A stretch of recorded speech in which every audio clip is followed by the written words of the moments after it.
Bunge wote mnakumbushwa kwamba kesho siku ya Jumamosi tarehe 12 Aprili 2025 kutafanyika Bunge Marathon kwa awamu ya pili.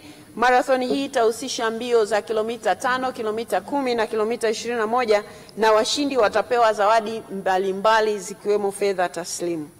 Waheshimiwa wabunge, marathon hii kama ambavyo tulikubaliana ni kwa ajili ya kujenga shule maalum ya sekondari ya bunge ya wavulana kwa kidato cha 5 na cha 6. Na kauli mbiu ya marathon hii ni shiriki michezo kwa maendeleo ya taifa letu. Mgeni rasmi katika mbio hizi tunamtarajia kuwa Mheshimiwa Waziri Mkuu wa Jamhuri ya Muungano wa Tanzania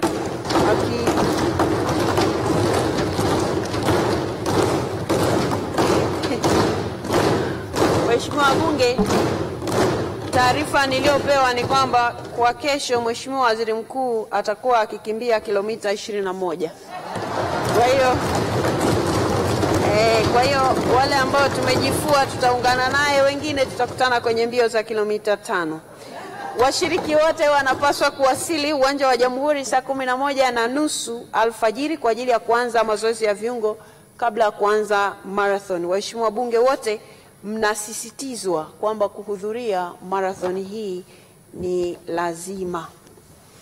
Waheshimiwa wabunge, tangazo lingine linatoka kwa katibu wa bunge, nalo linahusu kuwakumbusha waheshimiwa wabunge wote kuwa taasisi ya kumbukumbu ya Mwalimu Julius Kambarage Nyerere inawaalika kwenye maadhimisho ya kumbukizi ya miaka 103 ya baba wa taifa Mwalimu Nyerere.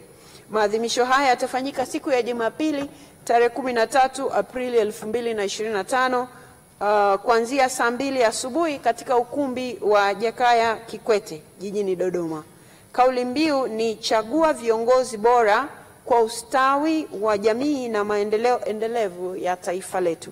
Waheshimiwa wabunge, maadhimisho haya ni muendelezo wa utekelezaji wa mpango wa miaka 10 wa kuenzi na kusherekea urithi wa baba wa taifa Mwalimu Nyerere ambao ulizinduliwa kitaifa mwaka 2022 Butiama mkoani Mara.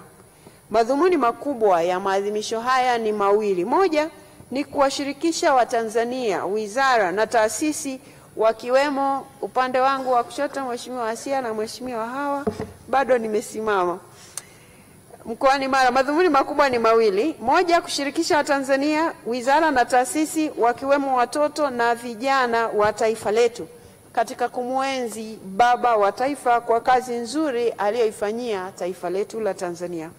Na pili, kumpongeza Mheshimiwa Rais wa Jamhuri ya Muungano wa Tanzania kwa uongozi uliotukuka kwa kuongoza nchi yetu kwa mafanikio makubwa katika kipindi cha miaka 4 ya uongozi wake. Na huyu si mwingine ni Dr. Samia Suluhu Hassan.